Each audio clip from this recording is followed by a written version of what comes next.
গতকাল যেভাবে party office ভাঙচুর করা হলো, মানে কি বলবেন, মানে কারা করেছে? এটা তো ন্যাক্কারজনক ঘটনা। পশ্চিমবঙ্গে যে গণতন্ত্র বিপন্ন, পশ্চিমবঙ্গে যে আইনের শাসন নেই, এই ঘটনা থেকে প্রমাণিত।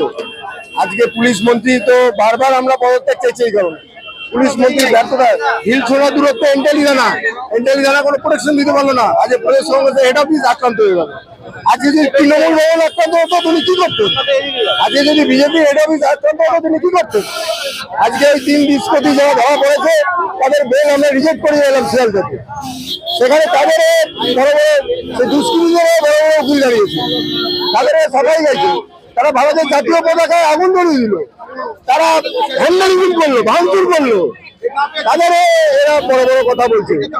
আমি অবাক হয়ে গেলাম, পশ্চিমবঙ্গ গণতন্ত্র আজ কোন পর্যায়ে চলে গেছে।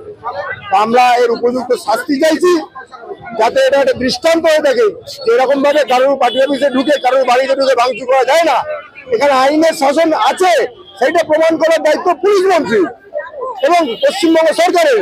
তারা ওই প্রকৃত অপরাধী রাকেশ সিংকে অবিলম্বে গ্রেফতার করে দেখাক যে পশ্চিমবঙ্গে গণতন্ত্র আছে, আইনের শাসন আছে। এইটাই আমার বক্তব্য। বিরোধী দলনেতা সঙ্গে সঙ্গেই তো রাকেশ সিং থাকেন। উনি তো জানেন যে রাকেশ সিং কোথায় লুকিয়ে আছে। ওনার দায়িত্ব তো, উনি তো মুখে বড় বড় নীতির কথা বলেন, ওনার দায়িত্ব আছে রাকেশ সিংকে ধরিয়ে দেওয়া পুলিশের হাতে। যে অন্যায় করেছে সে অন্যায়ের কোনো ক্ষমা হয় না, এটা কোনো ক্ষমার অযোগ্য অন্যায়। একজনের পার্টি অফিসে ঢুকে তার ভাঙচুর করা, এর কোনো ক্ষমা হয় না, শাস্তি একদম প্রাপ্য তার। বিজেপি তো অস্বীকার করছে, কোনো দুষ্কৃতি কিছু করলে সেটা অস্বীকার করে দেয়। এই তো বিজেপি তৃণমূলের এই প্রবণতা।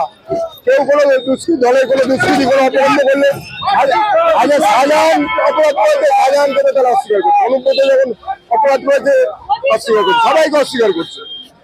তেমনি একেও অস্বীকার করছে, এটাও অস্বীকার করে দেখাচ্ছে যে আমাদের দলের সিদ্ধান্ত নয়, ব্যক্তিগত সিদ্ধান্ত ভাগাভাগি করেছে।